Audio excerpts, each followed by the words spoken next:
Welcome to Radiant Pew College, Vijaypur, where we conduct online classes for NEET, JEE, Theory, KCET for class 11 and class 12. Hi, my name is Nadeem sir. I am lecturer in chemistry. Let's start learning chemistry in a simplified manner. My dear students, in our previous session, that was introductory session for chemistry, we people have talked about definition of science, what is chemistry, how chemistry is associated with matter. When we people were talking about matter, in terms of chemistry, we said the structural study, the interactive study, the transformational study and the physical and chemical property study of matter was basically termed as chemistry, right? So, when we in our previous session, we further saw the definition of matter, that anything which occupies space and has mass is called as matter, right?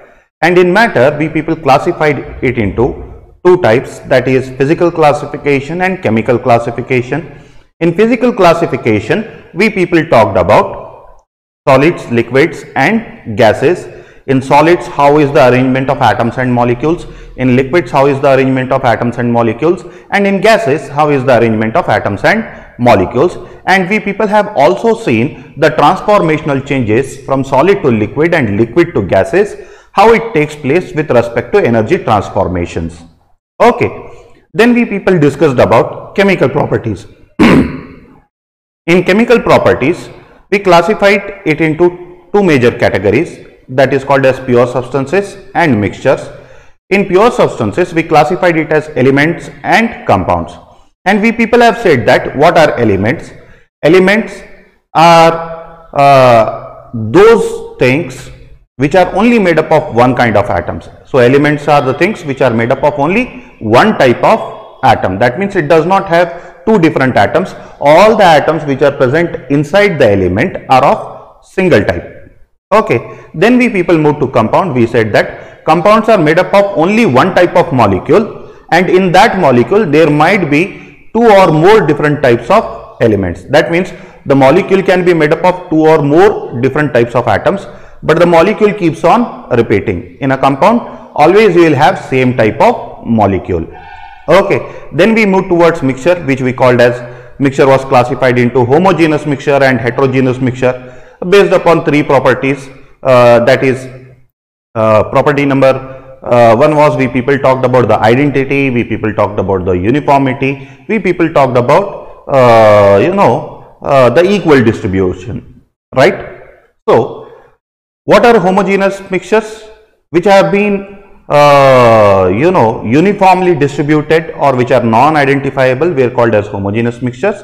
And what are heterogeneous mixture? In which the particles can be identified and which is non-uniformly distributed. Such kind of things were called as heterogeneous mixture. So homogeneous, it is uniform; heterogeneous, it is not uniform. Homogeneous is non-identifiable. That means after mixing you cannot identify the components, but in heterogeneous, after mixing you can identify the components. This was what we people have studied in our last class. Then we said that from matter we came to its classification, physical and chemical. In chemical classification we came to pure substance. In pure substance we talked about molecules, and then in molecules we people said that these molecules are made up of atoms. Now it becomes really important for we people to know what are these atoms. Okay, that is our chapter number 2, which we people call it as structure of atom. So in this today's session, maybe like we people will go back to history, that is called as time travel. पीछे जमाने में जाकर देखेंगे कि वहां से क्या हुआ था, एटम कैसे मिले थे, कैसे बने थे, how the atoms were identified. We people will go back a little,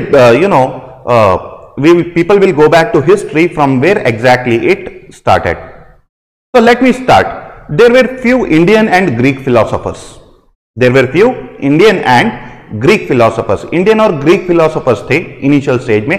That was maybe like before 300 BC, 300 before Christ, जो हम डेट स्टैम्प की बात करते हैं. 300 BC से जो पहले थे, वहां पे इंडियन फिलोसोफर्स थे और ग्रीक फिलोसोफर्स थे. ठीक है, अभी इंडियन फिलोसोफर्स और ग्रीक फिलोसोफर्स ने एक्चुअली किया क्या है? What did they do? Okay, they had a sense of something, कोई एक ऐसी चीज का उनको सेंस था और उसको डिफाइन करने की उन्होंने कोशिश की, उसको डिफाइन करने की कोशिश की। किसने कोशिश की? Indian and Greek philosophers. Okay, and what was that thing? तो let me come to that particular point. Indian और ग्रीक फिलोसोफर्स की जो थिंकिंग थी, हम उसको समझने की कोशिश करेंगे। Will not spend more time on it, क्योंकि हमें हिस्ट्री नहीं पढ़ना है। द चैप्टर डज नॉट, कहीं से भी आपको क्वेश्चन नहीं आएगा कि इंडियन फिलोसोफर्स क्या सोचते थे, ग्रीक फिलोसोफर्स क्या सोचते थे, what was their thinking and what were their ideas. No, nobody will ask you about that. Why we are talking about it? Because the initiation was done by Indian and Greek philosophers. We need to be very, very proud that the name of Indian philosophers comes in the discovery of atom. चालू इन्हीं से हुआ था. तो I am taking an object, उस जमाने में तो नहीं था, but still एग्जाम्पल लेने में कोई फर्क नहीं पड़ेगा. I am taking an example of chalk piece. Sir आप हर बार चॉपिस का ही एग्जाम्पल, चॉपिस का ही एग्जाम्पल क्यों लेते हो? Because this is the only thing which is available with me right now. Okay, I took this chalk piece and मैं क्या कर रहा हूं? I am trying to break this chalk piece. देखिए, I broke it into smaller pieces. मैं इसको और तोड़ने की कोशिश कर रहा हूं. I am breaking it. ठीक है? See here. Now I have broken it and I have converted it into which form? Powder form. Okay. My question to you people is, the powder which is being applied on my finger, if you people are seeing it, can you divide it further into smaller particles? देखिए, मैंने simple सा task किया. मैंने एक चॉपिस को ले लिया and I divided it into pieces. मैंने इतने छोटे छोटे टुकड़े करने की इसकी कोशिश की, मैंने और छोटे छोटे टुकड़े किए, तो फाइनली मुझे ये कौन से फॉर्म में मिल गया? पाउडर फॉर्म में मिल गया. Right?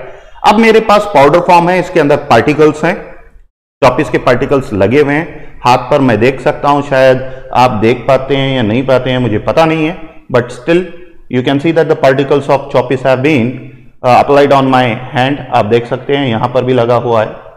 Okay, so when I broke this choppice, I converted it into powder form.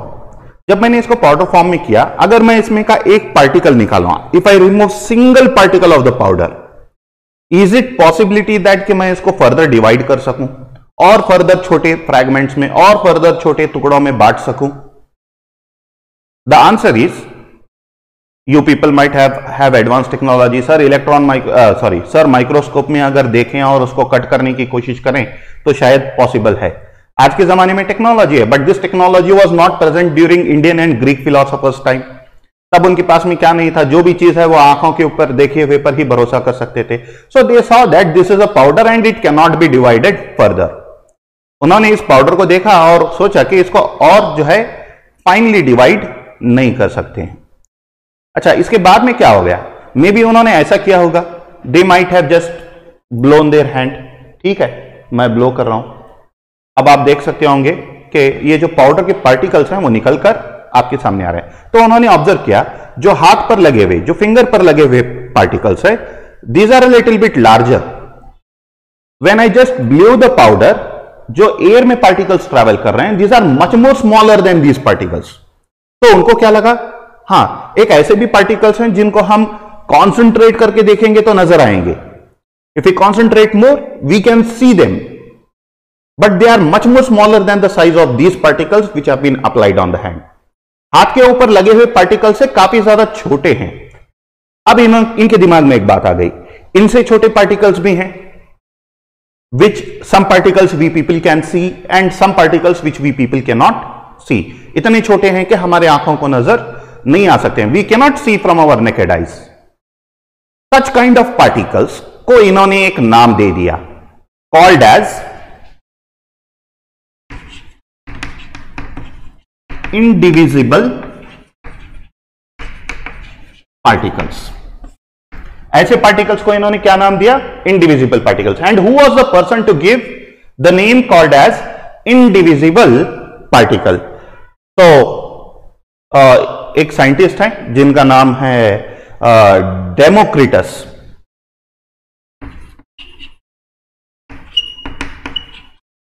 This is the name of Greek philosopher. एक ग्रीक फिलोसोफर है Democritus. He was in 406 to 300 I think 6 or 7 BC.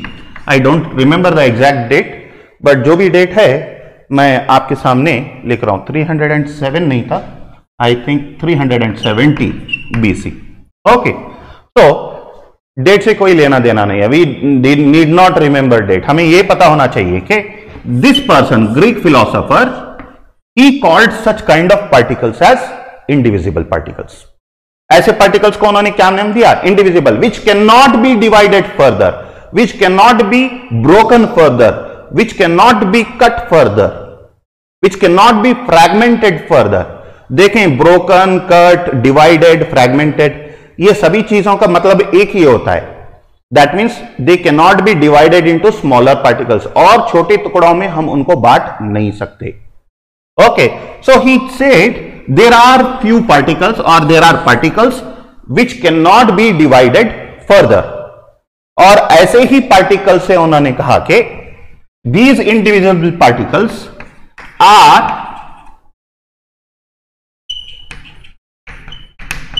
constituting matter. These indivisible particles are constituting matter.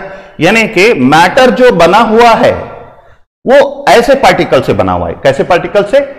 A particle which can not be divided further, और indivisible particle से बना हुआ है. Who said this thing? This was said by Indian and Greek philosophers, majorly Democritus. इन्होंने कह दिया. Okay, now this indivisible word in Greek, कौन सी लैंग्वेज में? ग्रीक लैंग्वेज में. इसको कहते हैं एटोमोस. ग्रीक में इंडिविजिबल का मतलब क्या होता है? In Greek the indivisible name is called as atomos. Atomos मतलब जिसको हम और ज्यादा तोड़ नहीं सकते हैं. Indivisible, atomos means indivisible.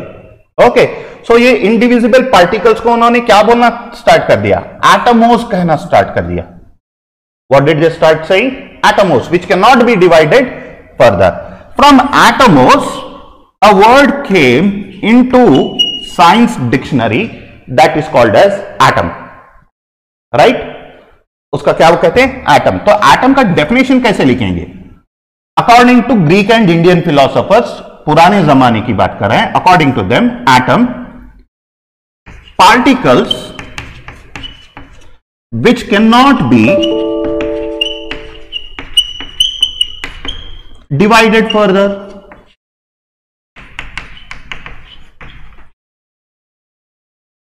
Particles which cannot be divided further. This was the definition of atom. Atom का definition क्या कहा उन लोगों ने? Particles which cannot be divided further were called as atoms. So try to understand this concept. इस concept को समझने की कोशिश करें. Earlier time में इन्होंने कोई भी ऑब्जेक्ट लिया होगा. We people took chalk piece, they try to cut the object into smaller pieces. छोटे छोटे पीसेस में कट करने की कोशिश की. At one particular point of time उनको इतना छोटा पार्टिकल मिला के उसको और ज्यादा ब्रेक या फिर कट नहीं कर पाए. They were not able to divide it further. Such kind of particle they called it as indivisible particles and they named it as atomos. Greek के थे तो ग्रीक में कहेंगे, अपना नाम ग्रीक में रख लिया उन्होंने. They called it as atomos. Atomos से कौन आया? Atom आया. And then particles which cannot be divided further were called as atoms. ये यहां तक ही सीमित था. This was restricted or confined to this only. They did not had any kind of theory. They did not do any kind of experimental analysis for it. इससे ज्यादा उन्होंने सिर्फ काटने के सिवा और ज्यादा कुछ नहीं किया है. But they started or they kept the stepping stone. लोगों को ऊपर बढ़ने के लिए उन्होंने क्या कर दिया? एक रास्ता बनाकर दे दिया. Right? So the initiation of atom was done by Indian and Greek philosophers, and then majorly the one person who was responsible for atomos was Democritus. Fine. तो ये Democritus का ही कहना था कि particles which cannot be divided further were called as atoms. Now इनकी theory को because he did not postulate the things, इन्होंने कहीं पे एक जगह पे डिफाइन नहीं किया कि ऐसी ऐसी चीज को हम एटम कहेंगे, if this has this property this property this property then it can be called as atom, और these particles are involve in making of matter. इनके पास कोई प्रूफ नहीं था। All these things related to atom were systematically given in a theory.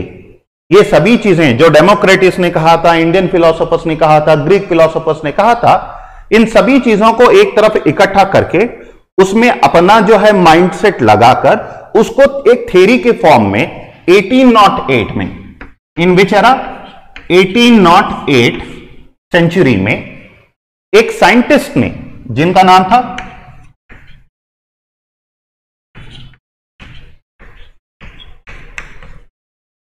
John Dalton. Who was he? John Dalton. इन्होंने क्या किया, इन्होंने एक थ्योरी ही बना ली जिसके अंदर इन्होंने एटम को डिफाइन किया, एटम के प्रॉपर्टीज के बारे में बताया, ठीक है, and he named his theory as Dalton's atomic theory. उन्होंने अपनी थ्योरी को नाम क्या दे दिया? Dalton's atomic theory. And this was one of the greatest thing in history of science. क्यों?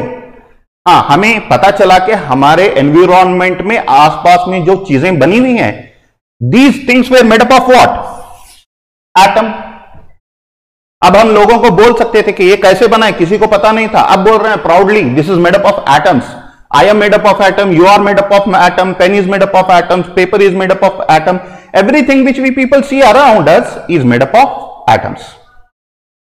So this theory was given by whom? For first time in form of postulates, in form of theory, it was said by whom? John Dalton. So in our structure of atom, the history starts from here only. कौन से era से start होती है? John Dalton के era से start होती है। The first theory which talks about the structure of atom or which talks about the atom was proposed by whom? John Dalton in 1808.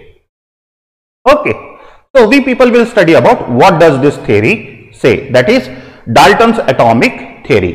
But before moving to Dalton's atomic theory, अब एक समस्या हमारे सामने आती है। We have one particular problem, and what is that problem?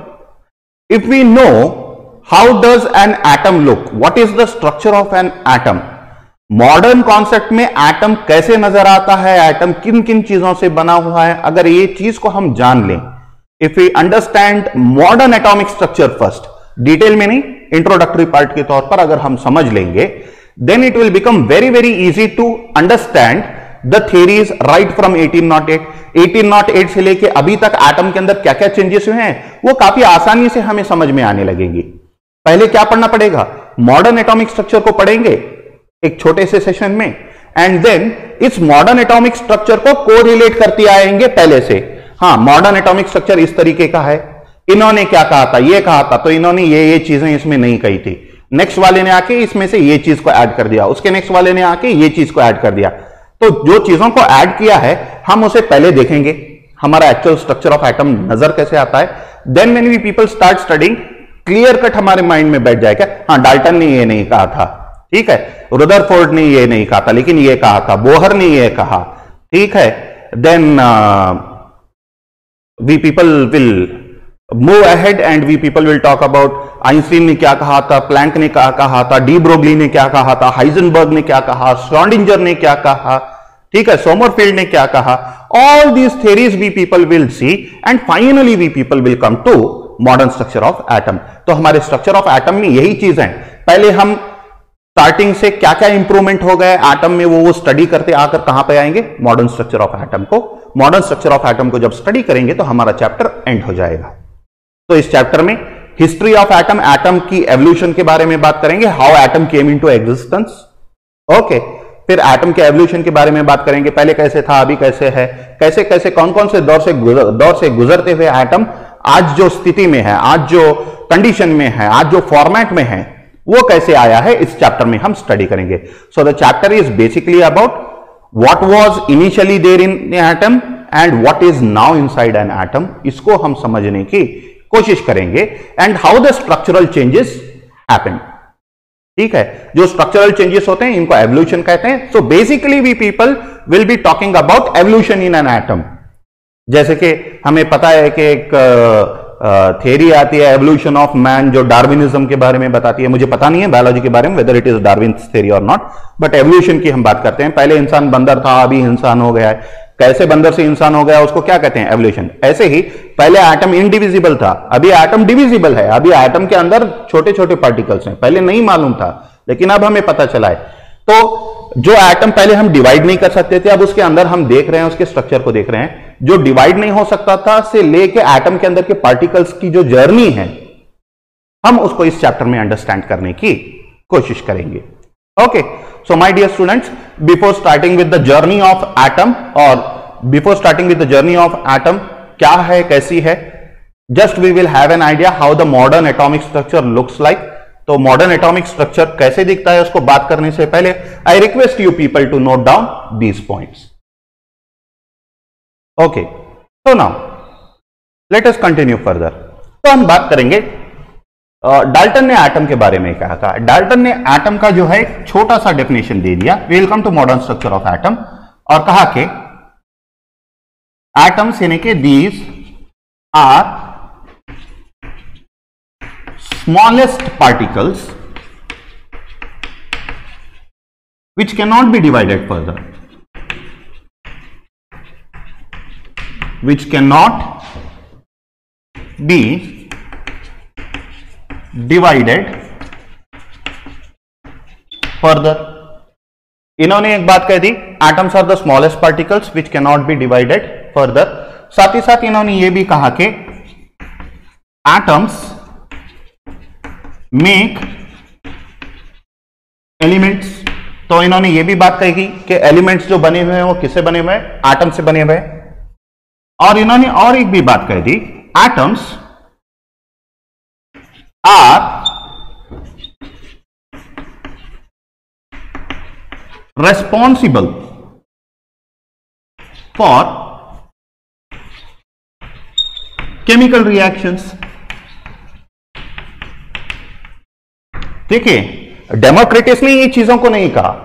Who said all these things? Dalton said these thing कि atom जो है वो स्मॉलेस्ट पार्टिकल है which can not be divided further. ये चीज जो थी एंसेस्टर्स से आई थी कि there are few smaller particles which can not be divided further. उस कॉन्सेप्ट को डाल्टन ने एज इट इज रख दिया। उसके साथ क्या कह दिया, एक्स्ट्रा चीजें कह दी। जो भी एलिमेंट्स हमें मिल रहे हैं, those elements are made up of atoms. Why at that particular point of time people were utilizing gold, silver, copper, iron, ये सभी चीजों के बारे में हमें पता था, but we people were not knowing के वो बने कैसे हैं। तो इन्होंने एक आइडिया क्या दे दिया कि एलिमेंट्स किससे बने हुए हैं, these elements are made up of atoms.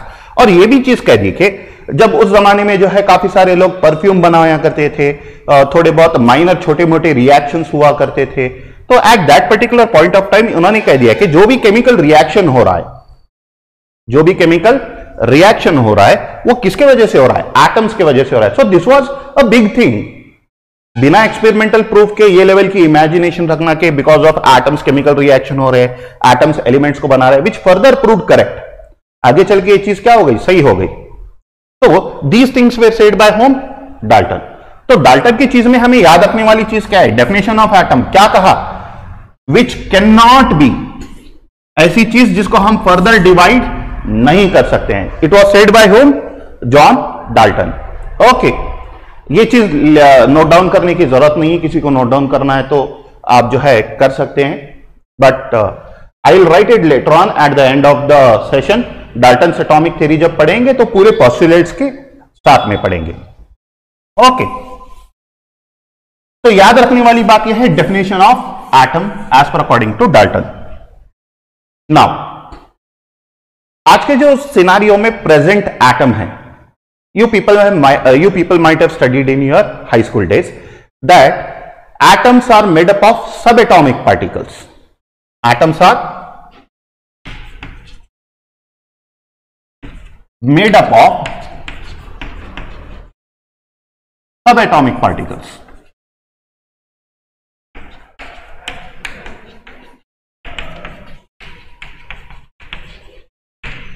Okay, atoms are made up of subatomic particles. And what are these subatomic particles? These are protons, neutrons, and electrons. ये जो सब एटॉमिक पार्टिकल्स हैं,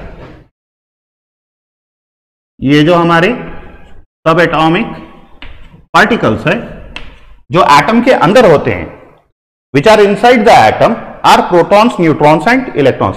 ये सिर्फ 3 नहीं होते हैं, ये बहुत सारे होते हैं। We people are still searching for new types of subatomic particles which are present inside an atom.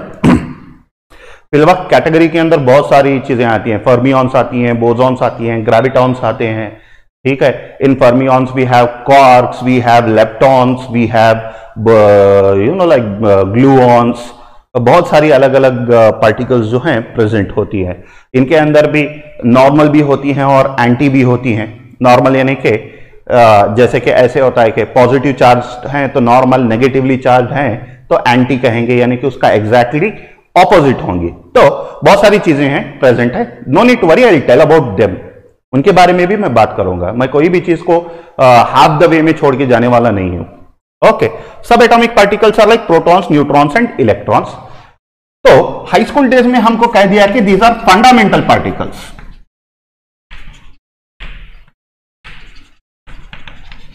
These are fundamental particles.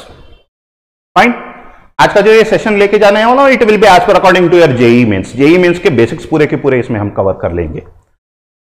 Enjoy this session in terms of JEE Mains. बाद में जेई वालों की बैच को अलग होगा और theory वालों की बैच को अलग होगा। सो आई मीन टू से नीट वालों को अलग होगा और थ्योरी वालों को अलग होगा। Try to understand the concept. ये एक सेशन में सभी लोगों को कॉमन से मिलने वाला है। Okay, so subatomic particles, protons, neutrons and electrons, these were called as fundamental particles or elementary particles.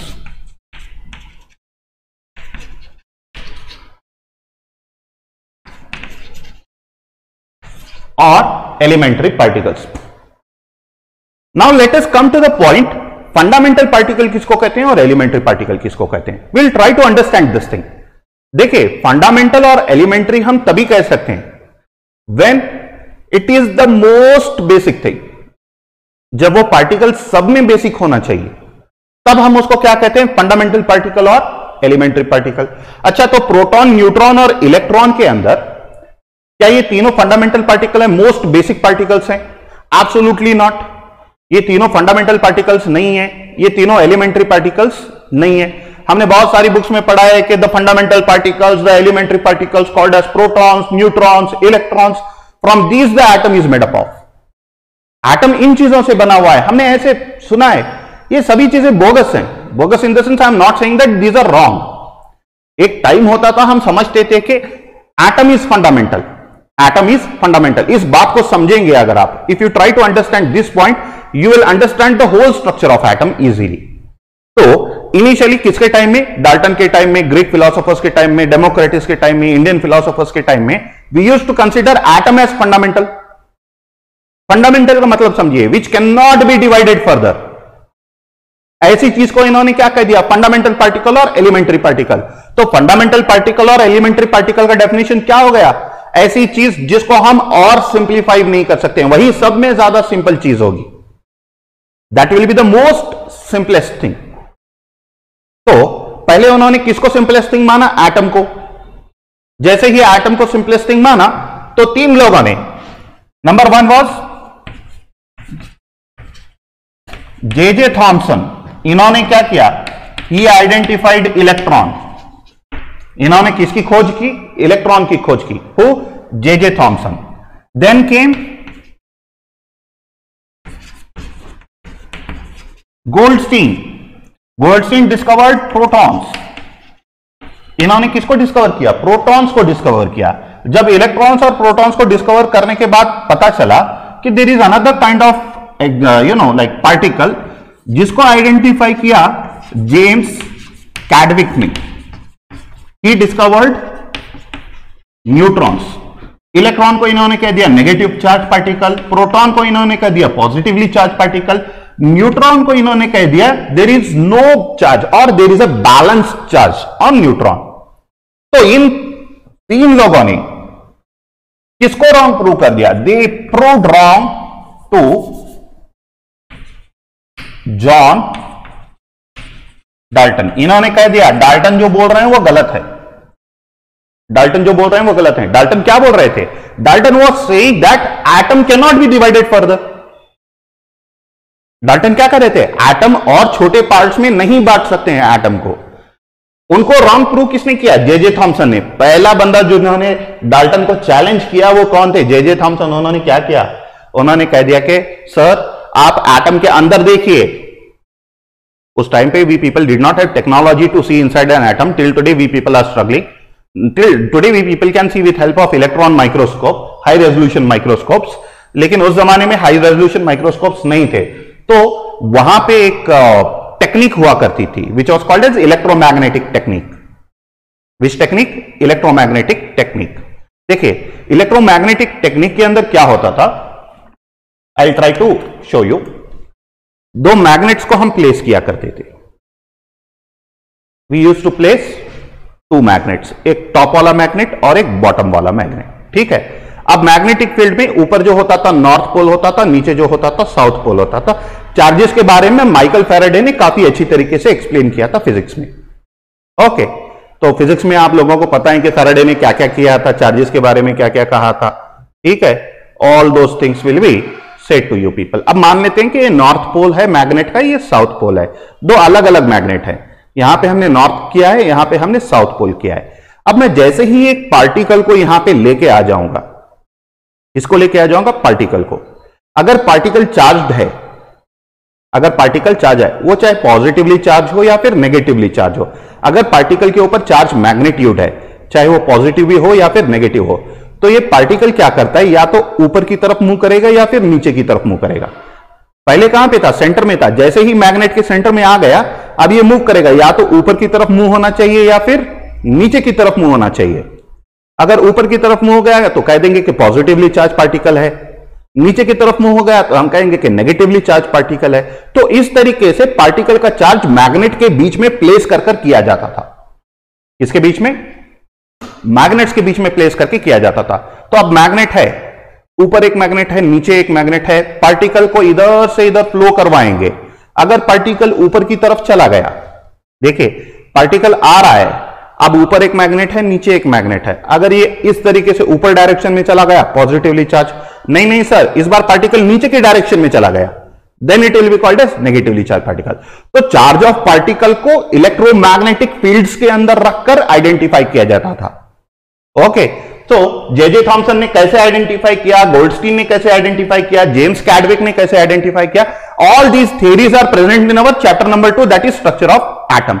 But these three people said to John Dalton, John Dalton को इन्होंने क्या किया, बताया कि sir you are absolutely wrong, आप wrong हैं। हम ये नहीं कर रहे कि आप एटम के टर्म्स में रॉन्ग है, एटम है, एटम नहीं है बोल के हम नहीं कर रहे हैं, लेकिन एटम फंडामेंटल है, ये चीज रॉन्ग है। फंडामेंटल मतलब एटम को और फर्दर हम डिवाइड नहीं कर सकते, ये चीज रॉन्ग है, क्योंकि एटम को हमने डिवाइड कर दिया।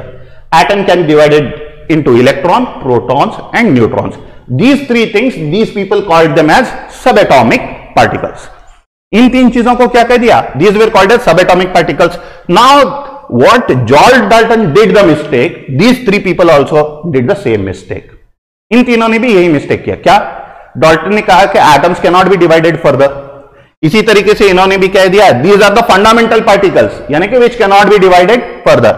इलेक्ट्रॉन को आप और टुकड़ों में नहीं बांट सकते, प्रोटॉन को नहीं बांट सकते, न्यूट्रॉन को नहीं बांट सकते। किसने कह दिया? इन तीन लोगों ने कह दिया। And from there you people study in your text book that these three are fundamental particles. But in today's world, in today's concepts, in quantum mechanics, जो कि स्ट्रक्चर ऑफ एटम को काफी अच्छी तरीके से डिफाइन करता है, quantum mechanics, in quantum mechanics we see that proton is made up of छोटा मोटा particles, neutrons are also made up of छोटा मोटा particles, electrons are also made up of छोटा मोटा particles, and these छोटा मोटा particles were actually called as elementary particles. इन छोटे मोटे particles को हम elementary particles कहते हैं। तो what are these elementary particles? These are quarks and leptons. ये जो बने हुए होते हैं, these are made up of quarks और leptons. ओके, क्वार्क्स या फिर लेप्टॉन्स से बने हुए हैं। अब ये क्वार्क्स और लेप्टॉन्स क्या है? प्रोटॉन क्वार्क से बना है, न्यूट्रॉन क्वार्क से बना है, इलेक्ट्रॉन लेप्टॉन से बना हुआ है। इलेक्ट्रॉन किससे बना हुआ है? लेप्टॉन से बना हुआ है।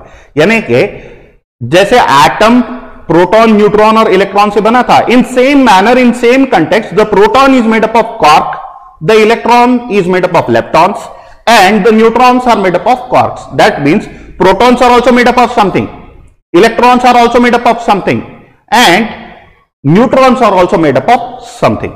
That means you cannot call these three things as fundamental particles. Why? Proton quark से बना है, न्यूट्रॉन भी क्वार्क से बना है, इलेक्ट्रॉन किससे बना है? लेप्टॉन से बना है। तो मैं यहां पे लिख देता हूं, क्वार्क से कौन बना है? Proton plus neutron are made up of quarks, electrons are made up of leptons. Okay, protons, neutrons are made up of quarks and electrons are made up of leptons. So when we people say, अब कहेंगे sir quark and lepton might be the fundamental particles. quark और lepton क्या हो सकते हैं? fundamental particle हो सकते हैं। My dear students, quark and leptons are made up of energy. किससे बने हुए? एनर्जी से बने। and these does not exist in free state. ये फ्री स्टेट में कभी एग्जिस्ट नहीं करते क्वार्क्स। यानी कि अगर वो फ्री स्टेट में एग्जिस्ट नहीं करते हैं तो हमेशा कंबाइंड स्टेट में एग्जिस्ट करते हैं। तो कोई ना कोई एक ऐसी चीज होगी जो क्वार्क को भी बना रही होगी, which is making quark. Okay, so at that particular point of time, ऐसे देख लीजिए, I tell you just an example. जब भी मैं अकेला पड़ गया तो मैं क्या करता हूं? वर्ल्ड में अकेला ही रह सकता हूं, राइट? ऐसा कभी नहीं हो सकता कि मैं मेरे जैसा इंसान और एक बनाकर खड़ा हो जाऊं। कर सकता हूं? नहीं कर सकता हूं। लेकिन क्वार्क्स ऐसा कर सकते हैं। जब क्वार्क्स अकेले पड़ जाते हैं, व्हेन दे बिकम अलोन, वो क्या करते हैं? अपना रेप्लिका क्रिएट कर लेते हैं। क्या क्रिएट कर लेते हैं? रेप्लिका, अपने जैसा और एक पार्टिकल क्रिएट कर लेते हैं। जैसे ही वो अकेले हो जाते हैं, ह्यूज अमाउंट ऑफ एनर्जी उनको मिलती है, ऑटोमेटिकली और एक क्वार्क जनरेट हो जाता है।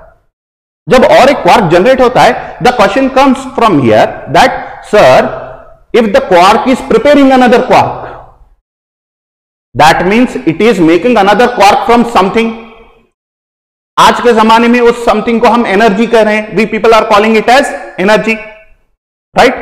But that energy tomorrow might again get converted into fundamental particles.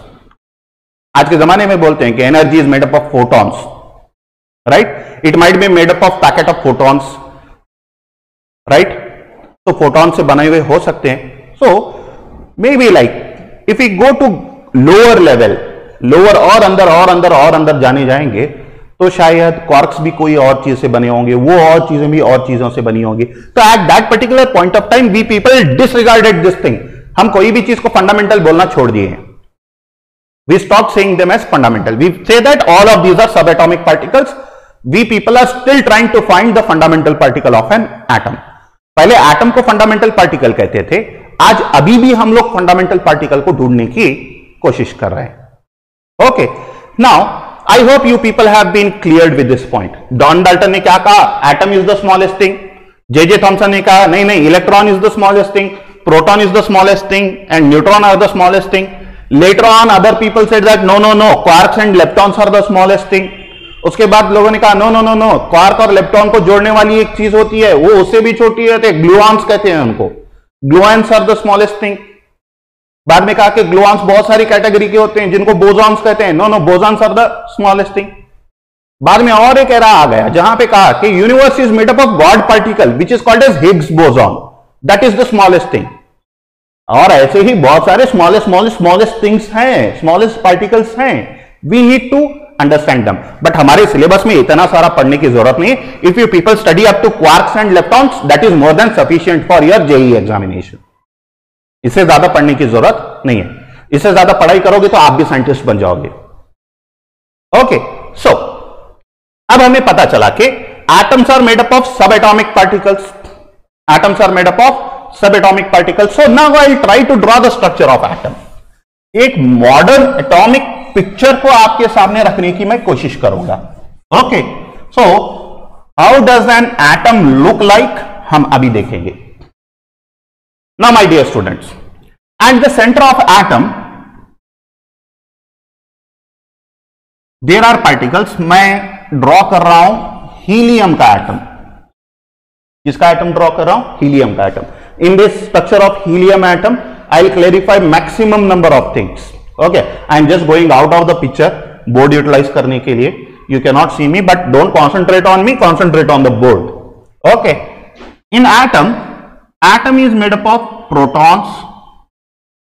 Helium में 2 प्रोटॉन होते हैं. In helium there are 2 protons. Okay, along with these protons there are also neutrons. तो इसके अंदर और कौन है? There is presence of neutrons. ठीक है, प्रोटॉन्स को P से रिप्रेजेंट करते हैं तो न्यूट्रॉन्स को N से रिप्रेजेंट करते हैं. Fine. This thing inside an atom is called as nucleus. इस चीज को हम क्या कहते हैं? न्यूक्लियस. तो मैं यहां पर लिख रहा हूं, आई am writing here. What is nucleus? You people also keep writing along with me. Nucleus is proton plus neutron. Now see here. What is the charge on proton? The charge on proton is positive. 2 proton है तो +2. The charge on proton is positive. कितने हैं? 2 हैं तो +2. The charge on neutron is 0. Neutron balanced होता है. It is 0. There is no charge on neutron. Plus 0. So what will be the total charge on nucleus? Nucleus के ऊपर जो charge आ रहा है +2 आ रहा है. Now the question might come in your mind, sir, how is the charge of proton +2? और एक proton का चार्ज +1 कैसे होता है? Now see here, 1 प्रोटॉन का relative charge, relative charge is considered as +1. एक प्रोटॉन के ऊपर कितना चार्ज होता है? +1 होता है. 2 होंगे तो +2, 3 होंगे तो +3. ऐसे चार्ज को हम क्या कहते हैं? We people call it as relative charge. We call it as relative charge. My dear student, sir हमने बुक में पढ़ा था the charge on proton. Proton के ऊपर जो चार्ज होता है it is 1.602 into 10⁻⁻19 coulombs, and it is in positive form. Absolutely correct है ये चीज, ये रॉन्ग नहीं है. प्रोटॉन के ऊपर चार्ज मैग्नीट्यूड इतना ही है. कितना है? 1.602 into 10⁻⁻19 कूलम. लेकिन उसका रिलेटिव चार्ज जो डिस्प्ले होता है, ये तो चार्ज मैग्नीट्यूड हो गया. चार्ज मैग्नीट्यूड यानी कि कितना फैला हुआ है. It is 1.602 into 10⁻⁻19 coulomb. उसका मैग्नीट्यूड उतना है. मैग्नीट्यूड कह रहे हैं सर, ये मैग्नीट्यूड होता क्या है? What is this magnitude? Okay, magnitude my dear students, ये एक फैलाव को कहते हैं. स्प्रेडिंग ऑफ द चार्ज को कहते हैं. चार्ज जितना दूर स्प्रेड होगा उतना बड़ा मैग्नीट्यूड. जैसे कि मैंने शायद एग्जांपल दिया होगा या फिर नहीं भी दिया होगा, तो आपको दे देता हूं. मैग्नीट्यूड को हम कैसे सोचेंगे? कौन से डायरेक्शन में सोचेंगे? घर में अगरबत्ती तो होगी आपके पास, है या नहीं है अगरबत्ती? कोई भी रहने दो, वो मच्छर मारने वाली रहने दो या फिर लाइक खुशबू के लिए परफ्यूम्ड बेस्ड हो, कैसी भी अगरबत्ती हो वो चल जाएगा. ठीक है. जब आप अगरबत्ती जलाओगे तो क्या होगा सर? उसमें से धुआं निकलेगा अगरबत्ती में से. अब वो जो धुआं है वो फैलेगा. It will spread.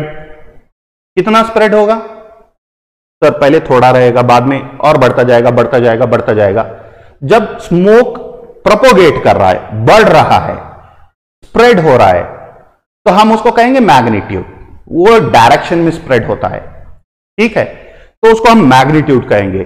तो हर डायरेक्शन में क्या हो रहा है? स्प्रेड हो रहा है. जिसके वजह से क्या हो रहा है? जो स्मोक एरिया को कवर कर रहा है, ठीक है, उसका क्या हो रहा है? मैग्नीट्यूड बढ़ रहा है. जितना ज्यादा एरिया कवर करेगा उतना बड़ा मैग्नीट्यूड. ठीक है. इसी तरीके से अब सेकेंड एग्जाम्पल को आएंगे. मैं क्या करता हूं, पहले एक सिंप्लीफाइड एग्जाम्पल देता हूं, फिर आऊंगा उससे थोड़ा टेक्निकल एग्जाम्पल को. टेक्निकल एग्जाम्पल मैग्नेट को लेंगे. मान लेके चलते हैं कि ये मेरा एक मैग्नेट है. आपने जब छोटे थे तो ये चीज की होगी कि एक मैग्नेट लेते हैं, हम इसके पास में एक आयरन को लेके आते हैं, एक लोहे की चीज को लेके आते हैं. नजदीक जब लेके आएंगे तो force of attraction strong feel होगा, काफी ज्यादा स्ट्रांगली अट्रैक्ट करेगा। लेकिन जैसे जैसे दूर लेके जाएंगे तो इसके बीच में अट्रैक्शन कम होगा। एक पॉइंट ऐसा आएगा कि you will not feel the attractive force, you will not feel the attractive force, यानी कि इतनी दूर पर मैग्नेट काम नहीं कर रहा है, लेकिन नजदीक लेके आओ तो मैग्नेट काम कर रहा है। तो मैग्नेट कितनी दूर तक काम कर रहा है? मैग्नेट तो यहां पे है, लेकिन इतने दूर तक उसका इफेक्ट है। यहां से लेके यहां तक जो है क्या है, ये क्या है, मैग्नेटिक फील्ड है। तो मैग्नेटिक फील्ड यहां तक स्प्रेड हो गई है, तो हम कहेंगे यहां से यहां तक जो मैग्नेटिक फील्ड स्प्रेड हुई है ये इसका मैग्नीट्यूड है। मैग्नीट्यूड यानी कि इतने दूर तक मैग्नेटिक फील्ड फैली हुई है, इसके बाद कोई मैग्नीट्यूड नहीं है। तो इसी तरीके से पॉजिटिव और नेगेटिव चार्ज है, तो पॉजिटिव चार्ज कुछ एरिया, कुछ दूरी तक, कुछ डिस्टेंस तक फैलेगा। जब ये पॉजिटिव चार्ज कुछ डिस्टेंस तक फैलेगा, जितनी दूर तक फैलेगा उसको हम मैग्नीट्यूड कहेंगे। नेगेटिव चार्ज भी जितनी दूर तक फैलता है हम उसको मैग्नीट्यूड कहते हैं। अच्छा, मैग्नीट्यूड कभी भी पार्टिकल के पास स्ट्रांग होता है। जैसे कि मैग्नेट के नजदीक आओ तो स्ट्रांग अट्रैक्शन होता है, जैसे जैसे दूर जाएंगे तो वीक होता जाएगा। यानी कि जितना दूर आप सरकेंगे पार्टिकल से, जितना दूर चलेते जाएंगे उतना ही इसका इफेक्ट क्या होने लगेगा, डिक्रीज होने लगेगा। होगा या नहीं होगा? ऐसे ही पॉजिटिव पार्टिकल का जो अट्रैक्टिव फोर्स है वो पार्टिकल के पास स्ट्रांग रहेगा, जितना दूर पार्टिकल से जाते जाएंगे उतना कम होते जाएगा और एक पॉइंट पे खत्म हो जाएगा। जहां पे खत्म होगा या पार्टिकल से लेके एंडिंग एरिया तक को, यानी कि पार्टिकल यहां पे है, यहां से लेके एंडिंग एरिया तक ये जो अट्रैक्टिव फोर्स हमें मिल रहा है इस रेंज में, इस एरिया में, इस कवरेज में, हम इसको कहते हैं मैग्नीट्यूड। हम क्या कहते हैं? मैग्नीट्यूड कहते हैं। आई होप कि आपको समझ में आ गया कि मैग्नीट्यूड क्या है। देखिए, चार्ज को हम देख नहीं सकते हैं, मैग्नेटिक फील्ड को हम नहीं देख सकते हैं, but we people can experience their effect. उनके इफेक्ट को एक्सपीरियंस करते हैं। मैग्नेट के पास कोई चीज को लेके जाओ, मैग्नेटिक इफेक्ट फील्ड होगा। वायर को हाथ लगा दो, करंट लगेगा, इलेक्ट्रॉन का नेगेटिव फील्ड पता चलेगा, राइट? दो पॉजिटिव और नेगेटिव चार्जेस को नजदीक लेके आओ, you will have that force of attraction, feel होगा आपको। आप देख नहीं सकते हो, आप इस मैग्नीट्यूड को सिर्फ और सिर्फ फील कर सकते हो। Getting my point? So what ever the charge is present, you cannot see it but you can feel it. Science facts के ऊपर काम करता है, मैंने कहा था, यह मनगढ़ंत बात नहीं है। एक्सपेरिमेंट में हमने फील किया है इस पावर को। ऐसे पावर को हम चार्ज कहते हैं, ऐसे पावर्स को हम मैग्नेटिक फील्ड कहते हैं, ऐसे पावर्स को हम इलेक्ट्रिक करंट कहते हैं।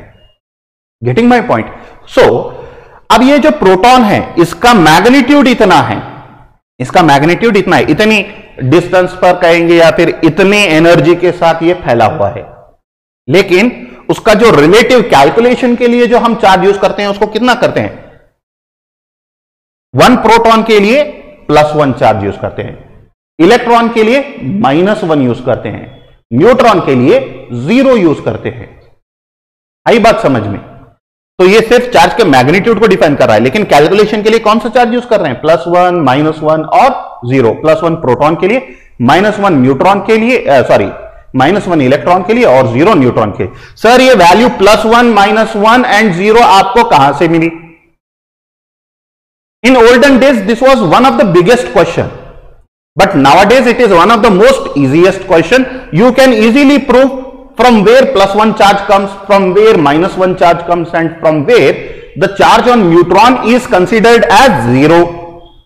इन सभी चीजों को हम बात करेंगे। ओके, तो नाउ यहां पे स्ट्रक्चर ऑफ एटम में देखेंगे। मैं आऊंगा one by one, I come to the point. In structure of atom, at the centre of atom, atom के एग्जैक्टली सेंटर में there is proton which is positively charge, there is neutron which does not have any kind of charge, so it is considered as 0। इसको हम क्या मानकर चलते हैं? 0। Okay, neutron is 0, fine. तो total nucleus के ऊपर चार्ज कितना डेवलप हो गया? +2 + 0। न्यूट्रॉन को तो कोई चार्ज नहीं है, दो न्यूक्लियस के ऊपर चार्ज डिस्प्ले हो रहा है, जो न्यूक्लियस के ऊपर चार्ज बन रहा है that is from protons. Nucleus का चार्ज किसका चार्ज है? Charge of nucleus is equal to charge of protons. So I will write charge on nucleus is equal to charge on protons. Charge on nucleus is equal to charge on protons. तो nucleus का charge किसका charge है? Actually it is the charge of all the protons present inside the nucleus. एक है तो +1, 2 है तो +2, 3 है तो +3। हीलियम के केस में कितने प्रोटॉन्स हैं? 2 प्रोटॉन्स है। ठीक है, तो नंबर ऑफ प्रोटॉन्स यहां पे देखें। All right,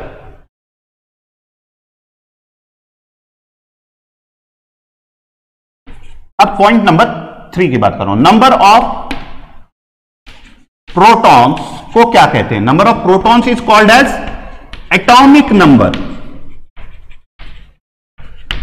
number of protons is called as atomic number.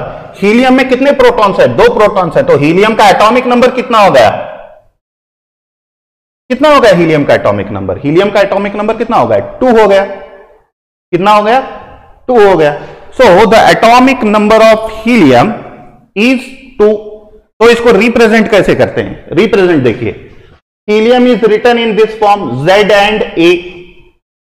Sorry, it's not visible from here. Helium is written is this form. Helium क्या है? एलिमेंट का सिंबॉलिक रिप्रेजेंटेशन है। Z क्या है? Z is nothing but atomic number. Z क्या है? Atomic number है। तो हीलियम में Z की जगह पे क्या लिखेंगे? नंबर ऑफ प्रोटॉन्स कितने हैं? 2। ठीक है, अब देखेंगे number of protons is equal to atomic number. और एक कॉन्सेप्ट भी है, number of protons is equal to number of electrons. यानी कि एक एटम में जितने प्रोटॉन्स होते हैं एग्जैक्टली इक्वल उतने ही क्या होते हैं? इलेक्ट्रॉन्स होते हैं। Number of protons is equal to number of electrons. Why? The reason is very very simple. ये दोनों सेम होने का रीजन क्या है? What is the reason that number of protons is always equal to number of electrons in an atom? तो है to maintain electrical neutrality.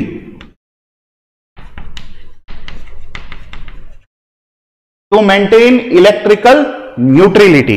Sir, to maintain electrical neutrality का मतलब क्या होता है? आप देखें, जब भी हम मार्केट में जाते हैं कुछ चीज खरीदने के लिए, तो वो जो स्केल होता है मेजर करने का, पुराने जमाने में होता था, हाथ में पकड़कर वेट करते थे। एक साइड 1 kg का स्टोन रखते थे, दूसरे साइड जो है जो भी चीज हमें चाहिए 1 kg के बराबर उसको रखते थे। मान लेते हैं कि तरकारी लेने जाए, टोमेटोस परचेस करने के लिए गए, तो एक साइड क्या करते हैं? 1 kg का स्टोन रखते हैं, दूसरे साइड क्या करते हैं? 1 kg टोमेटो डालते हैं। डालते हैं नहीं डालते हैं? कब तक डालते हैं? दोनों चीजें क्या होनी चाहिए? बैलेंस होनी चाहिए। अगर दोनों चीजें बराबर हैं तो वो क्या हो जाएगा? स्टेबल हो जाएगा। स्टेबल का मतलब समझिए, यानी कि ऊपर नीचे नहीं हिलेगा, एग्जैक्टली बीच में रुक जाएगा। जब वो बीच में रुक जाएगा तो स्टेबल होता है। अगर आप एक टमाटर निकाल दो तो ऊपर चला जाएगा या फिर नीचे आ जाएगा, इस तरीके से इम्बैलेंस होगा। लेकिन जब दोनों का वेट एक हो जाएगा तो बैलेंस कहते हैं। इसी तरीके से एटम के अंदर अगर पॉजिटिव चार्ज 2 हैं तो एग्जैक्टली 2 नेगेटिव चार्ज हैं, तो एटम भी क्या हो जाता है? बैलेंस हो जाता है। अगर कम ज्यादा हो गए तो क्या होगा? इम्बैलेंस होगा, स्टेबिलिटी नहीं आएगी। क्या नहीं आएगी? स्टेबिलिटी नहीं आएगी। तो स्टेबल होने के लिए, ठीक है, वो क्या करता है? अपने बैलेंस को, चार्ज के बैलेंस को, जिसको हम इलेक्ट्रिकल न्यूट्रलिटी कहते हैं, जिसको हम क्या कहते हैं? इलेक्ट्रिकल न्यूट्रलिटी, उसको बैलेंस्ड वे में रखता है। इसको इलेक्ट्रिकल न्यूट्रलिटी को। तो इलेक्ट्रिकल न्यूट्रलिटी बैलेंस रखने के लिए क्या है? बहुत सिंपल सा फॉर्मूला है, number of proton should be equal to number of electron, that is number of positive charges should be equal to number of negative charge.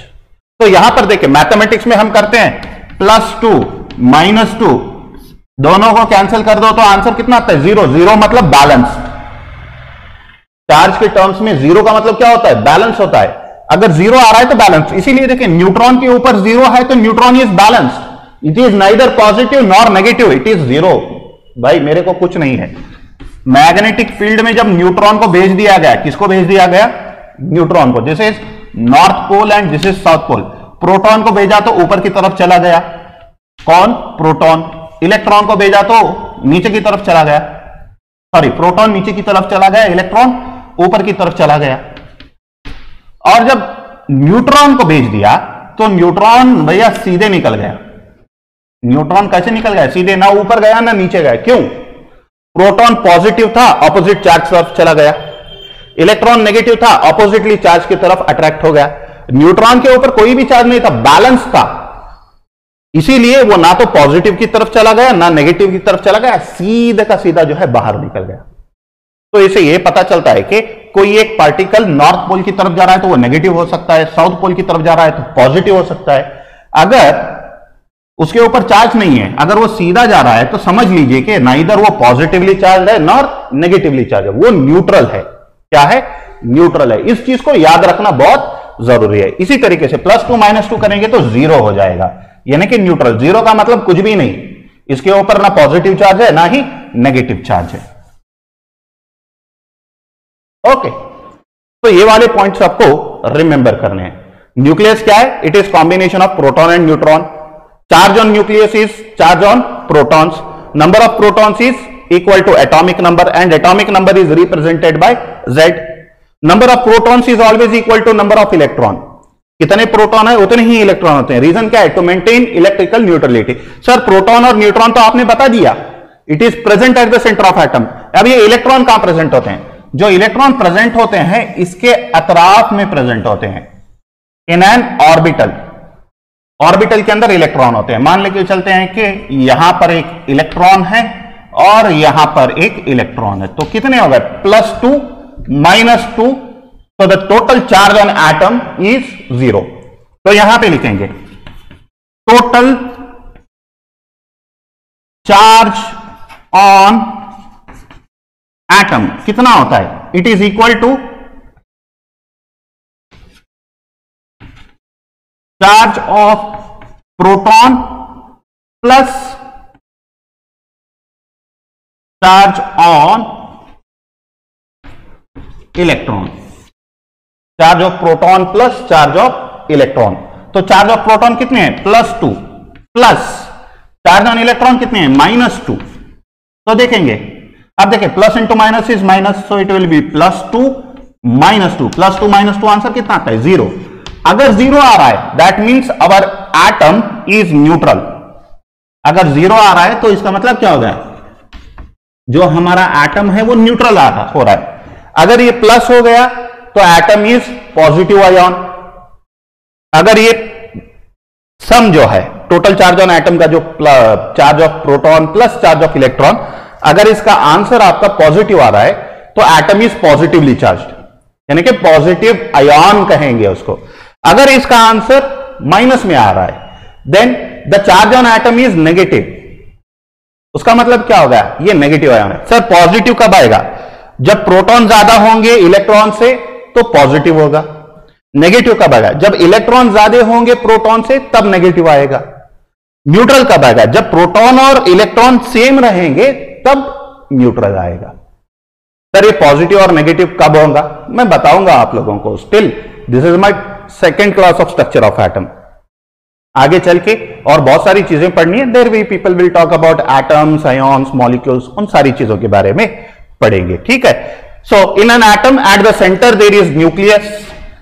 ये वाला जो पार्ट है यहां से लेके यहां तक, this is my nucleus. Nucleus is made up of proton plus neutron.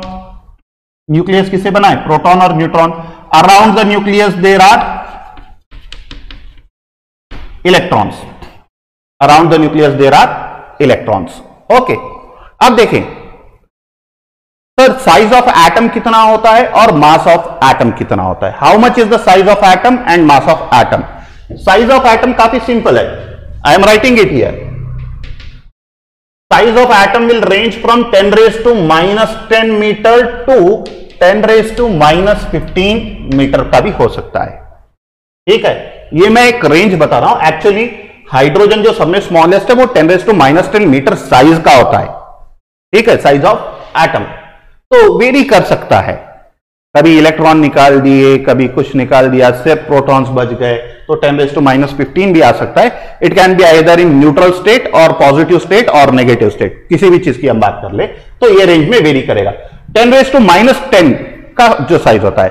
Sir 10⁻⁻10 मतलब कितना होता है? आप लिख कर देख लीजिए 10⁻⁻10 एक्चुअल में होता कितना है। यहां पे हम लिखेंगे 0 पॉइंट, अब इसके बाद 0 लगा लिए 1 2 3 4 5 6 7 8 9 और आखिरी में 1। ये जो वैल्यू है, this value is actually how much? मैं यहां पर लिख देता हूं 0.1 2 3 4 5 6 7 8 9 एंड देन डेसिमल के बाद में 10 डिजिट्स। ये जो वैल्यू है, इतना जो है साइज ऑफ एटम होता है। सर बहुत छोटा हो गया, the size is very very very smaller size. ये ऐसा साइज है जो हमारी आंखों को नजर नहीं आता है। It is not visible to our eyes. Yes और नो? 0.001 ही कहेंगे तो काफी मुश्किल हो जाती है हमें।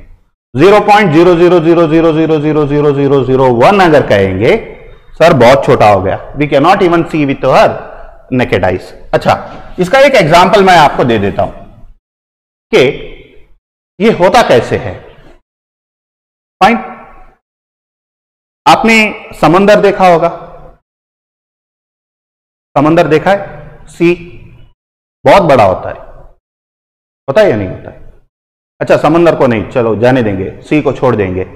अगर आपने क्रिकेट ग्राउंड देखा है, जो आईपीएल मैचेस वगैरह होते हैं, क्रिकेट मैचेस होते हैं, जो ग्राउंड होता है, जो ग्राउंड है क्रिकेट का, वो सर्कुलर होता है, राउंड होता है, राइट? ये जो ग्राउंड है, इस ग्राउंड के सेंटर में अगर मैं एक राई का दाना रख दूं, ग्राउंड के सेंटर में अगर मैं एक राई का दाना रख दूं, तो क्या आप देख सकते हो? सर घास ही नहीं दिखती है, सर राई का दाना कहां देखेंगे? यस और नो? क्या आप राई के दाने को देख सकते हैं वहां पर? नहीं देख सकते हैं सर। जैसे ग्राउंड में आप राई का दाना नहीं देख सकते हैं, जितना छोटा होता है उतना ही छोटा एटम का साइज हमारे आंखों के लिए होता है। हम बिल्कुल भी नहीं देख सकते, हम बिल्कुल भी नहीं देख सकते हैं। तो मान लेके चलते हैं कि सैंड पार्टिकल, सैंड पार्टिकल समझते हैं आप? सैंड पार्टिकल जो बालू होती है, उसका एक छोटा सा स्पॉट ले लें। मान लेके चलते हैं कि वो हमारा क्रिकेट ग्राउंड है, क्रिकेट ग्राउंड के साइज का है। अब उसके अंदर साइज ऑफ एटम कितना होगा? क्रिकेट ग्राउंड में राई का दाना रखने के बराबर, यानी कि इतना छोटा होगा कि बिल्कुल भी नजर नहीं आएगा। अब यहां पे सैंड के पार्टिकल को ही हमें देखना थोड़ा बहुत मुश्किल है। अब वो सैंड पार्टिकल को हम समझेंगे कि क्रिकेट ग्राउंड के साइज का है और उसमें राई के दाने को देखना है, तो it is very very impossible. Yes और नो? तो इतना छोटा जो होता है वो साइज ऑफ एटम होता है। क्या होता है? साइज ऑफ एटम होता है, राइट? अच्छा, मैं और एक एग्जांपल दे देता हूं। आप पॉन्ड्स पाउडर लगाते होगे, मेकअप करते होगे डे टू डे लाइफ में, राइट? तो जो पॉन्ड्स पाउडर होता है, पाउडर का एक पाउडर का एक छोटा सा पार्टिकल अगर आपके रूम में गिर जाए कहीं पर, एक छोटा सा पार्टिकल, सिर्फ single particle of Pond's powder room में कहीं गिर जाए, क्या आप उसको ढूंढ सकते हो? नहीं ढूंढ सकते सर। क्यों? साइज ही उतना छोटा है सर, नजर ही नहीं आएगा, we can not see it. ऐसा ही एटम होता है, उतना छोटा होता है कि हमारी आंखों को नजर ही नहीं आता। It is very very very smaller size. अब वो पॉन्ड्स पार्टिकल का साइज बहुत बड़ा हो गया, वो क्रिकेट ग्राउंड के साइज का हो गया। उसके अंदर राई का दाना, यानी कि क्रिकेट ग्राउंड के अंदर राई का दाना जितना छोटा आता है, उतना साइज ऑफ एटम होता है। तो it is very difficult to imagine the size of atom. लेकिन काफी मुश्किलों के बाद we people have seen the structure of atom. We people have seen how atom looks. When I come in our next class, I'll definitely show you the real picture of atom. So atom के center में कौन है? Nucleus, which is made up of proton and neutron. Around the nucleus, electrons move. अच्छा, ये electron अतराफ में move क्यों कर रहे हैं? सर बाहर निकल के जा सकते हैं? नहीं जा सकते हैं। Why? There is attraction between proton and electron. ये जो इलेक्ट्रॉन है किसके तरफ अट्रैक्टेड है? प्रोटॉन के, पॉजिटिवली चार्ज की तरफ अट्रैक्टेड है। ये अट्रैक्शन क्या करता है? उनको बांधे रखता है, उनको बाहर जाने नहीं देता है। It will never allow them to move out. So that's why always electron keep on moving in this manner. तो ये सोलर सिस्टम के जैसे है, at the centre there is sun, planets जैसे मूव करते हैं, वो कभी प्लैनेट्स बाहर निकल कर नहीं जाते हैं। क्यों? They are attracted towards the gravitational forces of the celestial body, जो कि सन होता है। जैसे सन उनको पकड़ के रखा है, वैसे ही न्यूक्लियस जो है इलेक्ट्रॉन्स को पकड़ के रखता है। न्यूक्लियस में मेजरली प्रोटॉन। ओके, अब बात करते हैं साइज की, तो हमने बात कर दी, मास की बात करेंगे। How much is the mass of an atom? Atom का मास जो होता है, it depends upon two things. So before moving to mass of an atom, I request you people to note down. I want to rub this content. Okay, so now इस symbolic representation of element में हमने atomic number की बात की। atomic number क्या है? number of protons है।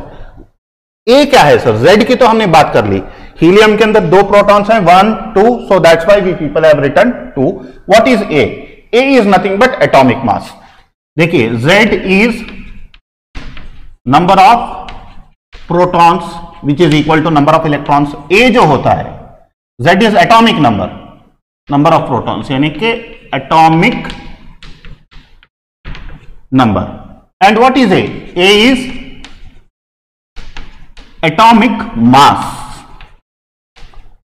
And it is number of protons plus number of neutrons. Atomic mass क्या होता है? Atomic mass is number of protons plus number of neutrons. Number of protons कितने हैं? 2. Number of neutrons कितने हैं? 4. Sorry, 2. Number of protons 2 हैं, number of neutrons 2 हैं. So what will be the answer? 4. So the 4 is atomic mass, the value of A for helium. This is the thing which you people see in periodic table. Periodic table में यही देखते हैं, element का symbolic representation होता है, हमेशा first letter capital, second letter small होता है। हीलियम का H कैपिटल है, E स्मॉल है। ठीक है सर, हीलियम को सिर्फ H क्यों नहीं लिखा? H is given for hydrogen. जब एक बार एक लेटर यूज हो गया सिंगल, तो बाद में अगर वही स्टार्टिंग लेटर H यूज करना है तो उसको डबल वर्ड्स में यूज करना पड़ेगा। हाइड्रोजन के लिए H था, जब हीलियम की बारी आई तो हीलियम को भी H रखने वाले थे, लेकिन हाइड्रोजन हीलियम सेम हो जाएंगे, इसीलिए H के बाद में क्या रख दिया? हीलियम के लिए E रख दिया। तो in helium there are 2 protons and there are 4, that is atomic mass, that is protons plus neutrons. तो प्रोटॉन्स प्लस न्यूट्रॉन्स दोनों मिलाकर क्या करते हैं? एटॉमिक मास को बनाते हैं। Sir atomic mass is nothing but what? Mass of an atom. Atom का वजन जो होता है, एटम का जो वेट होता है, उसको एटॉमिक मास कहते हैं। सर एटॉमिक मास की जब बात कर रहे हैं, आपने प्रोटॉन को लिया, न्यूट्रॉन को लिया, इलेक्ट्रॉन को लिया ही नहीं। इलेक्ट्रॉन भी एटम के अंदर ही है सर, तो आपने इलेक्ट्रॉन को क्यों नहीं लिया?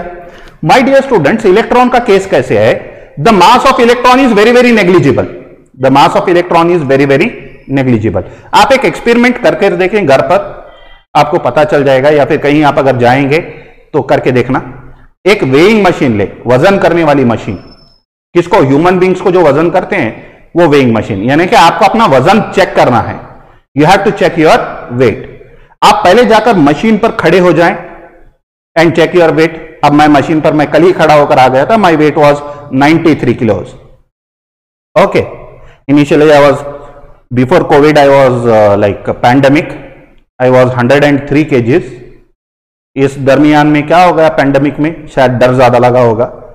ठीक है, I did some exercises immunity बढ़ाने के लिए, भागम भाग की, जॉगिंग की, रनिंग की, करने के बाद में क्या हो गया है? I am finally up to 93 kgs। तो 93 kgs मैंने वे कर लिया। वे करने के बाद अब मैं क्या करूंगा? मशीन से हट जाऊंगा, बाजू उतर जाएंगे, मशीन से नीचे उतरेंगे, सर में से एक बाल प्लग करेंगे, एक बाल निकालेंगे, खींच कर निकालेंगे, थ्रो इट अवे, फेंक दीजिए। आपने अपने बॉडी से कुछ मास को कम कर दिया, थोड़े पार्टिकल को निकालकर फेंक दिया, मास को कम कर दिया। कितना? एक हेयर को आपने निकालकर फेंक दिया। Now again come back and stand on machine. कितना दिखाएगी? Please right in chat box, कितना वजन दिखाएगी? क्या सर, क्या मजाक कर रहे हैं आप? अभी भी वेट आपका कितना रहेगा? 93 kg ही रहेगा। The weight of your body will be 93 kg. Why? अरे भाई, I have removed one precious hair of my head. बहुत सारे लोगों को नहीं होते हैं, that is the secondary thing. एक भी नहीं होता है उनके पास। One precious hair I have removed and I have thrown it, उसका वजन था, हमने निकाल के फेंक दिया, फिर वेट कर रहा हूं तो उतना ही दिखा रहा है। अपने आप को वेट करने के बाद अभी भी कितना दिखा रहा है? 93 दिखा रहा है। यस और नो? तो क्या हो गया सर? जो आपने बाल निकाला था उसका वेट नेग्लिजिबल था। नेग्लिजिबल इन द सेंस आप कंसिडर भी नहीं कर सकते उस वेट को अपने बॉडी में। उसको आप रखो या फिर निकाल कर फेंक दो, इससे आपके वेट में, आपके मास में कोई फर्क नहीं पड़ने वाला है। ऐसा ही इलेक्ट्रॉन के साथ केस होता है। इलेक्ट्रॉन चाहे एटम में रहे या फिर ना रहे, इतना हल्का होता है, इतना लाइट वेटेड होता है, it can not be considered in atomic mass. Atomic mass में उसको कंसिडर नहीं कर सकते हैं। इलेक्ट्रॉन हमारे बाल के वेट के जैसा होता है इन an atom. You can not consider the mass of electron. The mass of electron is considered 0.005 in terms of atomic mass unit। तो वहां पे इसको कंसिडरेशन रखते हैं। तो एटम का जो पूरा मास है वो किससे मिल रहा है? It is getting because of only proton and neutron. So that's why the formula of atomic mass is not number of protons plus neutrons plus electrons नहीं है, क्योंकि electrons mass can not be considered. So that's why it is only number of protons plus number of neutrons. 2 + 2 how much? 4। So the atomic mass is 4 AMU, atomic mass unit. Atomic mass unit जो होता है 4 होता है। Again this is a relative mass, this is a relative mass. ये कैसा मास है? Relative mass है। Actual mass अगर हम प्रोटॉन का देखेंगे, ये कंसिडरेशन मास है। एक प्रोटॉन का 1 एटॉमिक मास यूनिट हम कंसिडर करते हैं। कभी टाइम मिला तो मैं बता दूंगा कि रिलेटिव मास जो है एक्चुअल मास से कैसे डिराइव करते हैं। हमारे सिलेबस में तो नहीं है, need not to study. NEET वाला बच्चास I will tell you, theory वाला बच्चास आपके लिए जरूरी नहीं है। If you are not sitting for entrance examination, no need to study about it. लेकिन फॉर नीट वाला बच्चास I will definitely make a video on it, how to calculate atomic mass unit and how initially it came into existence from hydrogen to oxygen, then from oxygen it came to carbon, and from there 1/12 part of a carbon atom is considered as atomic mass। वो कैसे आया I will talk about in detail in an another video। मैं एक छोटा सा video बना के आपको डाल दूंगा, I will not take it in live session। okay, so ये जो एटॉमिक मास है, this atomic mass is relative atomic mass। चलिए सर, प्रोटॉन, न्यूट्रॉन, इलेक्ट्रॉन की बात करते हैं। What are the things? ठीक है, ये हो गया particle. Now charge on proton. Charge की बात करते हैं। एक्चुअल चार्ज कितना होता है? 1.602 into 10⁻⁻19 coulomb, and it is plus 1.6। Plus minus मत समझिए कि एक पॉजिटिव वैल्यू है, नेगेटिव वैल्यू है। Plus and minus will only talk about the charge is positive and negative. Value positive negative नहीं होगी, it will only define the charge. Neutron is how much? Neutron का charge 0 होता है because it is balanced. Electron का कितना करेंगे? Equal and opposite to proton. Electron का भी चार्ज कितना होता है? Electron charge is also 1.602 into 10⁻⁻19 coulomb. ये भी उतना ही है, लेकिन यहां पे चार्ज कौन से टर्म्स में? पॉजिटिव टर्म्स में है, तो यहां पे चार्ज क्या होगा? नेगेटिव। ये पॉजिटिव वैल्यू और नेगेटिव वैल्यू कंसीडर नहीं करेंगे। The charge is positive and negative. Okay, sometimes in numerical you will say that the charge of electron is 1.602 देते हैं, वहां पे माइनस वैल्यू को कंसीडर नहीं करते हैं। When you say the charge of electron, it is already understood that it is negative.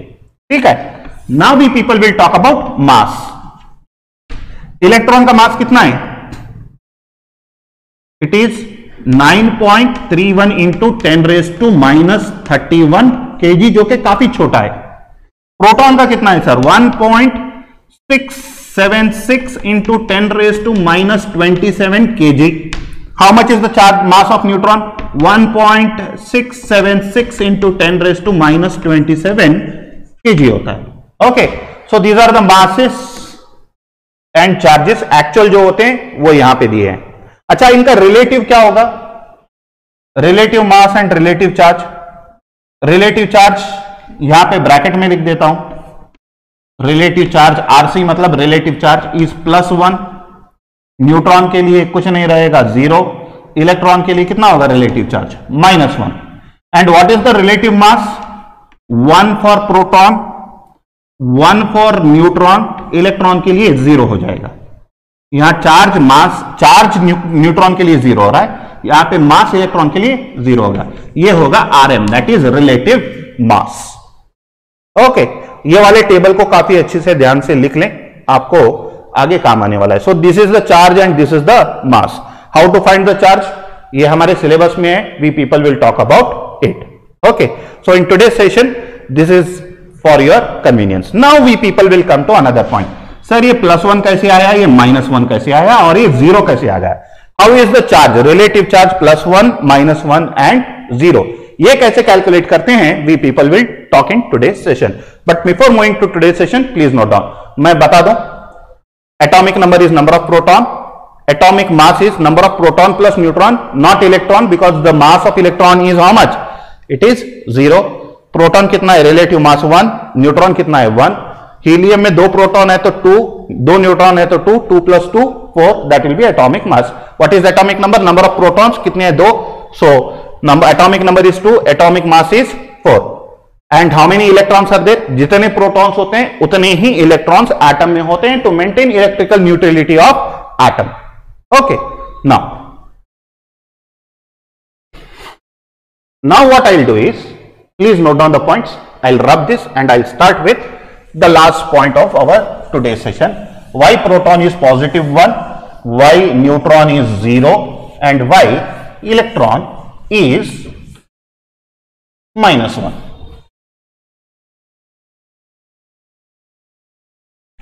So now let's start discussing why the relative charge of proton is +1, why the relative charge of electron is -1, and why the relative charge of neutron is 0. इन तीनों चीजों की हम बात करेंगे इन terms of quantum mechanics. Okay, तो now structure of atom में हमने बात की एटम की। Atom is made up of protons. Atom किससे बना हुआ है? Protons, neutrons and electrons. Atom is made up of protons, neutrons and electrons. These are 3 subatomic particles. Okay, so atom जो बना है वो किससे बना है? Subatomic particles. So atom is made up of subatomic particles. And what are these subatomic particles? I have protons,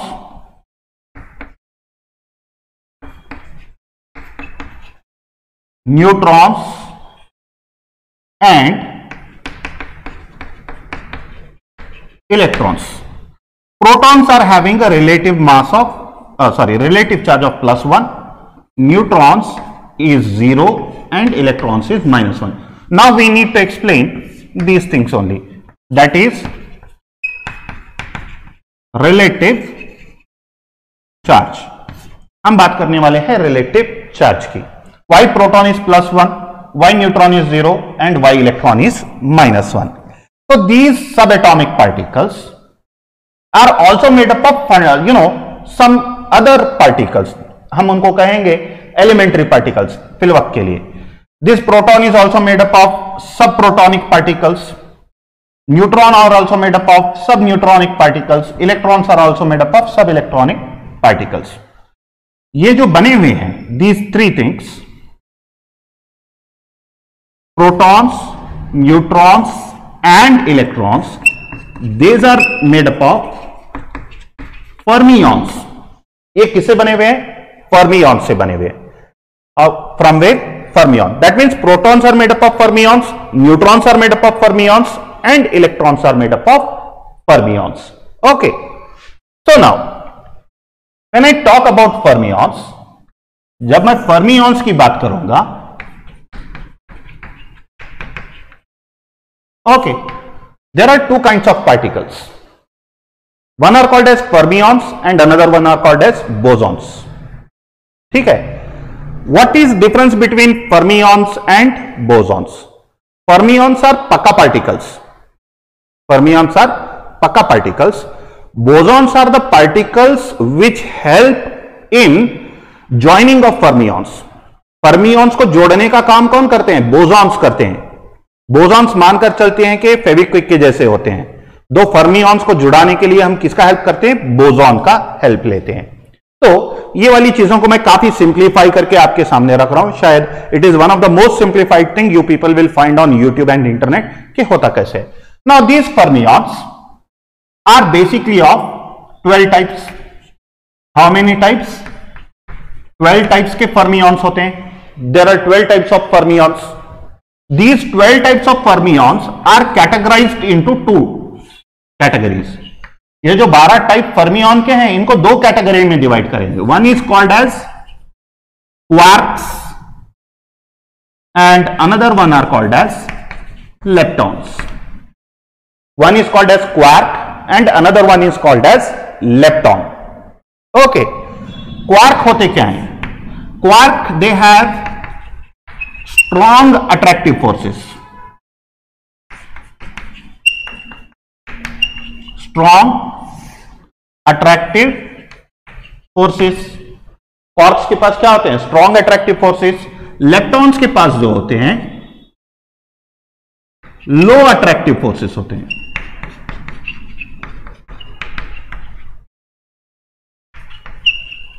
Leptons, they have low attractive forces. So this is the basic definition of quarks and leptons. अब जानने की अगर हम बात करेंगे quarks और leptons में actually क्या होते हैं, out of these 12 types 6 types और 6 flavours are of quarks and 6 flavours are of leptons. याद रखें, ये जो क्वार्क्स होते हैं, I am writing it here, these are considered in terms of flavours और कलर कोडिंग पे बेस्ड होते हैं। फ्लेवर्स और कलर कोडिंग पर बेस्ड होते हैं। सर ये खाने वाली चीज है क्या? कलर है, फ्लेवर है, राइट? कलर कैसा होता है? The colour is RGB, red green blue. जब छोटे होते थे तो साइंस में एक्सपेरिमेंट करते थे। 3 जो है कलर के सर्कल्स लगाते थे, एक रेड कलर, एक ब्लू कलर और एक व्हाइट कलर, यानी कि एक राउंड CD का डिस्क लेते थे, उसको पेंट कर देते थे इनटू 3 कलर्स। एक पार्ट रेड करते थे, दूसरा पार्ट ब्लू कर देते थे और तीसरा पार्ट ग्रीन कर देते थे। तो इस तरीके से एक CD डिस्क लेते थे, राइट? इसको 3 कलर्स में कर देते थे। One was red, green and blue. इस तरीके से कलर कर देते थे। जब इसको रोटेट करते थे, जब घुमाते थे, when we used to rotate that thing, experiment science में क्या होगा जब छोटे होते थे, और else if you have been to a science fair or exhibition you might have seen, red green blue को जब घुमाएंगे at that particular point of time it used to appear white. Red green blue जाकर क्या नजर आता था? White नजर आता था सर। तो white colour is a combination of red, green and blue wavelengths. तो क्वार्क्स में भी ऐसे होता है। थोड़े क्वार्क्स RGB से बने हुए होते हैं, थोड़े क्वार्क्स 2 कलर से बने हुए होते हैं, थोड़े क्वार्क्स 3 कलर से बने हुए होते हैं। जो 3 कलर से बने हुए होते हैं, red, green and blue, they are called as white quarks. उनको क्या कहते हैं? व्हाइट क्वार्क्स कहते हैं। जो RGB से बनते हैं, those are white quarks. These are called as white quarks and white quarks are most stable. सब में ज्यादा स्टेबिलिटी व्हाइट क्वार्क्स में होती है। ये कभी टूटते नहीं है, ये कभी इजीली ब्रेक नहीं होते हैं। इनको तोड़ने के लिए काफी ज्यादा एनर्जी लगती है व्हाइट क्वार्क्स को। And the white quarks are what? ये जो प्रोटॉन्स और न्यूट्रॉन्स होते हैं, these are made up of white quarks that is of trio combination. Which combination? Trio combination से बने हुए होते हैं, यानी कि 3 अलग कलर के क्वार्क्स से मिलकर बने हुए होते हैं, because of which they will get the colour white. ठीक है, अब देखेंगे जो प्रोटॉन है, अब मान लेके चलते हैं कि this is my proton. Okay, तो this is my proton. Proton में क्या हो रहा है अभी कि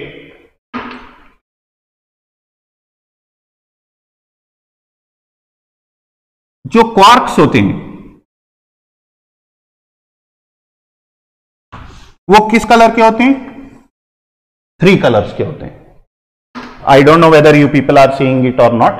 One is red, another one is green and another one is blue. ये बने हुए होते हैं अप एंड डाउन क्वार्क से, और तीनों एक दूसरे से कनेक्टेड होते हैं। And these 3 are connected with each other.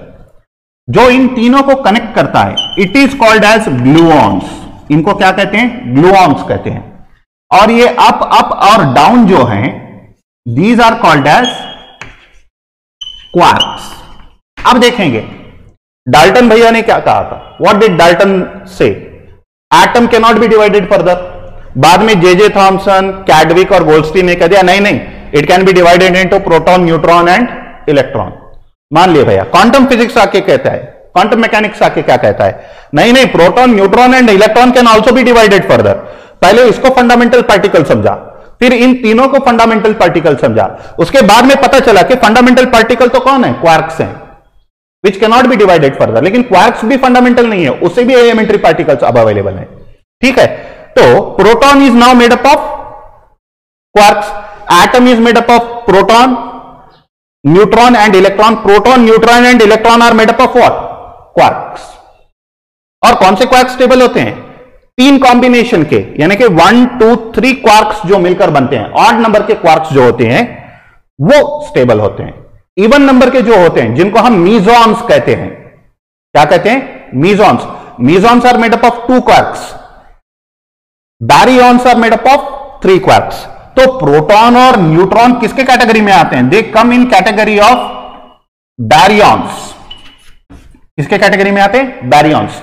बैरियॉन्स are nothing but odd quark.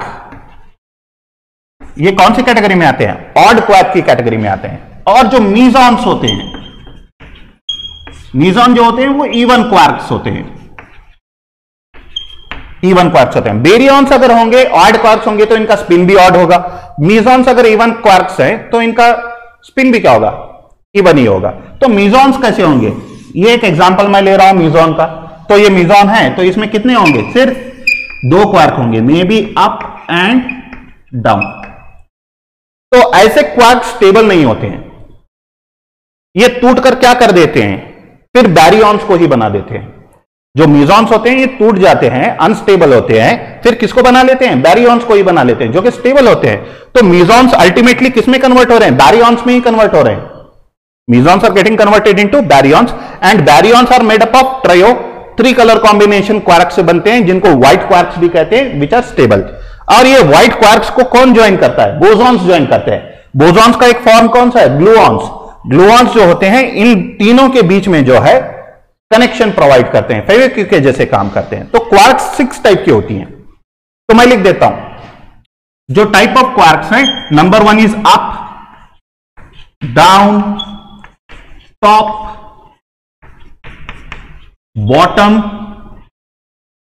Strange and charm. जो क्वार्क होते हैं ये 6 टाइप के होते हैं। Up, down, top, bottom, strange and charm. Up का कितना स्पिन होता है? अब जो होते हैं वो +2/3 चार्ज होता है। जैसे कि प्रोटॉन के ऊपर +1 है चार्ज, इसी तरीके से अप क्वार्क के ऊपर कितना है? +2/3। डाउन पास कितना है? -1/3। टॉप पे +2/3, बॉटम पे -1/3, स्ट्रेंज पे -1/3 एंड चार्म पे +2/3। आई hope you people can see it. Charm शायद थोड़ा नहीं नजर आ रहा है, मैं चार्म को यहां पे लिख देता हूं +2/3। Now you people can also see charm. Charm is +2/3। तो आपको क्या करना है? ये वैल्यूज को याद रखनी है बस। Up 2/3, top 2/3, charm 2/3, down 2/3, down 1/3, bottom -1/3 and strange 1/3। तो up, top, charm, these are +2/3। Down जो नीचे वाले हैं, डाउन, बॉटम एंड स्ट्रेंज, ये -1/3 होते हैं। इसी तरीके से होते हैं लेप्टॉन्स। क्या होती हैं? लेप्टॉन्स। तो लेप्टॉन्स होती हैं, ये भी 6 टाइप्स की होती हैं। लेप्टॉन्स में नंबर 1 आता है इलेक्ट्रॉन्स, नंबर 2 आता है म्यूऑन। ठीक है, नंबर 2 जो आता है वो होता है म्यूऑन, माउन मत पकड़े, म्यूऑन बोले। एंड नंबर 3 जो आता है वो आता है टाउ, TAU, टाउ। ओके, अब बाकी जो 3 हैं ये इनके एंटी पोजीशंस हैं। Anti electron, antimuon and anti tau. Anti electron, anti muon and anti tau होते हैं। ठीक है, तो ये कैटेगरी होती है। फर्मियॉन्स क्या होती हैं? देखें, अब आएंगे फर्मियॉन्स के डेफिनेशन पर। Fermions, these are building blocks,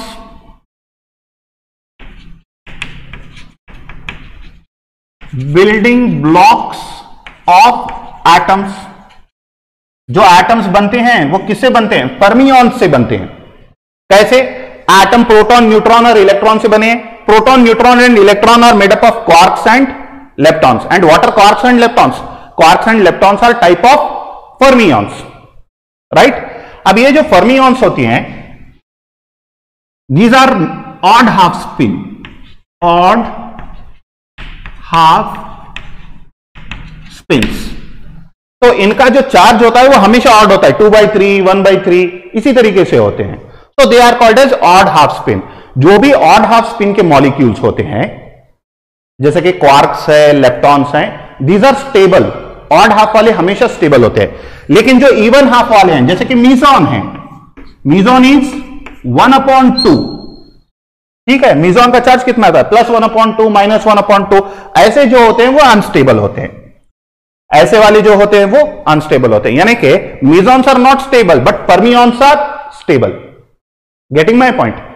आज की क्लास में थोड़ा बहुत टेक्निकल जा रहा हूं मैं, आगे आने वाली चीजें बहुत सिंप्लीफाई हो जाएंगी, तो फर्मियॉन्स हो जाएंगी। ठीक है, तो ऑड हाफ फर्मियॉन। फर्मियॉन का डेफिनेशन देखें, building block of atoms. Atoms किससे बने हैं? प्रोटॉन, न्यूट्रॉन, इलेक्ट्रॉन से। प्रोटॉन, न्यूट्रॉन, इलेक्ट्रॉन किससे बने हैं? फर्मियॉन से, यानी कि क्वार्क से बने हैं। क्वार्क में किससे बने हैं? बेरियॉन से बने हैं। बेरियॉन से यानी कि ऑड क्वार्क से बने हुए हैं, और लेप्टॉन से बने हुए हैं। ऑड लेप्टॉन से यानी कि इलेक्ट्रॉन से बने हुए हैं। तो यहां पे देखें, प्रोटॉन और न्यूट्रॉन बेरियॉन से बने हुए होते हैं, इलेक्ट्रॉन यानी कि क्वार्क से बने होते हैं। इलेक्ट्रॉन जो बनता है वो लेप्टॉन से बनता है। किससे बनता है? लेप्टॉन से बनता है। फाइन। सो लेप्टॉन्स का जो चार्ज होता है इट इज 1/3, -1/3 होता है। पूरे के पूरे लेप्टॉन्स जो होते हैं वो -1/3 चार्ज के ही होते हैं। Electron -1/3, muon -1/3, tau -1/3, anti electron, anti muon and anti tau भी -1/3 स्पिन के साथ जाते हैं। तो इनके चार्जेस के बारे में ये सारी चीजें हैं। तो हमेशा याद रखें, एटम बनता है प्रोटॉन, न्यूट्रॉन, इलेक्ट्रॉन से। Proton, neutron, electrons are made up of fermions. Fermions are basically of 12 types. दो कैटेगरी में डिवाइड कर सकते हैं, क्वार्क्स एंड लेप्टॉन्स। क्वार्क्स में 6 टाइप हैं, up, down, top, bottom, strange, charm, right. तो इनका वैल्यूज यहां पे दी गए। Leptons are low attractive forces particles, जो electrons, muon, tau, anti electron, anti muon and anti tau से बने हुए होते हैं। So quark 6 and leptons 6। Quarks और लेप्टॉन्स को जोड़ने वाली चीज, उनको हम कहते हैं बोसॉन्स। क्या कहते हैं?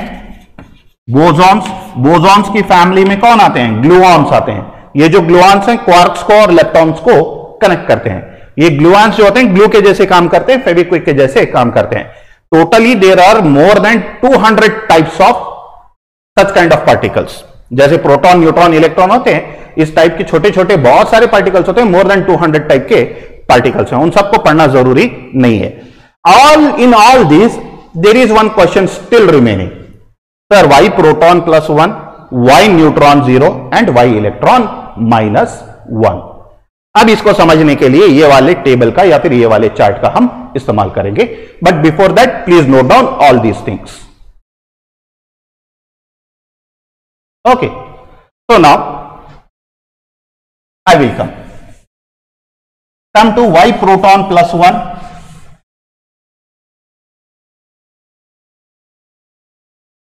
and y neutron and y electron। जो प्रोटॉन बना हुआ होता है, तो I'll write about proton। Proton is made up of 2 up and 1 down quark। Proton किससे बना हुआ है? 2 अप क्वार्क से 1 डाउन क्वार्क से बना है। तो टोटल चार्ज ऑन क्वार्क्स जो है, टोटल चार्ज ऑन क्वार्क्स है वो कितना है? 2 अप मतलब +2/3 +2/3 and how much is down quark? -1/3। तो तीनों में कॉमन क्या है? 3 है, तो डिनोमिनेटर में 3 लिखें, +2 +2 -1 +2 +2 -1 +4 -1 इज 3। तो कितना होगा देखिए, +4 -1 डिवाइडेड बाई 3, 4 -1 कितना होता है? 3। सो it is 3 divided by 3, greater value कौन सा है? 4, यानी कि +3 divided by 3, so it will B +1। दोनों को कैंसिल करेंगे तो आंसर कितना आएगा? +1। So what is the charge on proton? Relative mass की जो हम बात कर रहे हैं, sorry relative charge on proton की जो बात कर रहे हैं हम, किसको प्रूव कर रहे हैं? The relative charge on proton is +1। वो कहां से आ रहा है? That charge is been given by quark. जो क्वार्क का total sum of the quark charges है वो कितना आ रहा है? +1। So that's why the relative charge on proton is considered to be how much? +1। इसी तरीके से न्यूट्रॉन 0 होता है और इलेक्ट्रॉन -1 होता है। So before moving to neutron and electron, please note down these things. So now we people will talk about neutron. तो neutron में क्या प्रूव कर रहे हैं हम लोग? Why the charge on neutron is 0? So neutron is made up of 1 up quark and 2 down quarks. Neutron जो बनता है किससे बनता है? एक अप क्वार्क से बनता है और 2 डाउन क्वार्क से। मैं आपके लिए U लिख रहा हूं, डाउन के लिए D लिख रहा हूं। तो न्यूट्रॉन कुछ इस तरीके से बना हुआ होता है, ठीक है। So now 1 up quark charge कितना होगा? सो टोटल चार्ज जो होगा वो कैसे कैलकुलेट करेंगे? 1 अप के लिए कितना होगा? +2/3। 2 डाउन के लिए कितना होगा? प्लस इंटू 2 डाउन कितने हैं? -1/3 एंड -1/3 होंगे। तो कितना आ जाएगा? +2/3 प्लस, अब देखें 3 कॉमन में लेंगे, minus into minus will be plus, but it will be considered as -2। +2/3 plus into minus, again it will be minus, so it will be +2/3 -2/3। तो देखें क्या होगा? +2/3 -2/3 gets cancelled and your answer will be 0। That is the charge of neutron. तो हमें ये कौन बता रहा है? Who is telling us? The charges on the quarks, the spins on the quark are telling us कि प्रोटॉन +1 क्यों है, न्यूट्रॉन 0 क्यों है। And in similar way we people will also talk about electrons. तो now we'll talk about electrons. Electrons का charge -1 क्यों है? Why is the charge on electron -1? आप देखें, electrons are not made up of quark. Quark से नहीं बने, किससे बने? लेप्टॉन्स से बने हुए हैं। तो इलेक्ट्रॉन में कितने लेप्टॉन्स होंगे? 3 लेप्टॉन्स होंगे। How many? 3 इलेक्ट्रॉन लेप्टॉन्स होंगे। तो इलेक्ट्रॉन लेप्टॉन्स का चार्ज कितना है? -1 है। सो टोटल चार्ज क्या होगा? यहां पे देखें, इलेक्ट्रॉन के अंदर देखेंगे तो it is made up of electron lepton, electron lepton and electron lepton, तीनों एक दूसरे से कनेक्टेड है। एंड 3 इलेक्ट्रॉन्स, यानी कि इलेक्ट्रॉन लेप्टॉन। तो इलेक्ट्रॉन लेप्टॉन का चार्ज कितना है? -1/3। मुऑन का भी -1/3, टाउ का भी -1/3। एंटी यानी कि उनका ऑपोजिट होगा, यानी कि +1/3 +1/3 +1/3। So I'll write it as -1/3 -1/3. This will be 1/3 1/3 and 1/3. Please note it down. Fine. तो नजर नहीं आ रहा है, आप लिख लीजिएगा वहां पर। तो total charges how much? -1/3 -1/3 and -1/3, तीनों का सम होना चाहिए। अब देखें तीनों में कॉमन क्या है? 3 -1 -1 -1, it will B -3 divided by 3। 3 cancel हो गया तो कितना होगा? माइनस तो साइन रहेगा, तो 3 divided by 3 is 1। So what is the charge on electron? -1 charge है, right? So quarks are proving positive charge of proton and neutral charge of neutron. Leptons are proving the negative charge of electron, right? So अब आएंगे common, and कर देंगे session को। Dalton ने कहा atom is fundamental, J Thomson, Chadwick, Goldstein क्या? नहीं, proton, neutron and electrons are fundamental. यानी कि एटम जो बना हुआ है इन तीन चीजों से बना है, यानी कि एटम को हम डिवाइड कर सकते हैं। डाल्टन ने कहा था हम डिवाइड नहीं कर सकते, लेकिन इन तीनों ने कहा डिवाइड कर सकते हैं, लेकिन इन तीनों ने कहा प्रोटॉन, न्यूट्रॉन और इलेक्ट्रॉन को डिवाइड नहीं कर सकते हैं। लेटर क्वांटम मैकेनिक्स ने क्या कह दिया, नहीं हम डिवाइड कर सकते हैं। किसमें डिवाइड कर दिया, they divided these things into fermions. Proton, electron and neutrons are made up of fermions and bosons. ठीक है, जब फर्मियॉन्स और बोसॉन्स की बात आ गई तो फर्मियॉन किससे बने हुए हैं, fermions are made up of 12 types, 6 quarks and 6 leptons, right.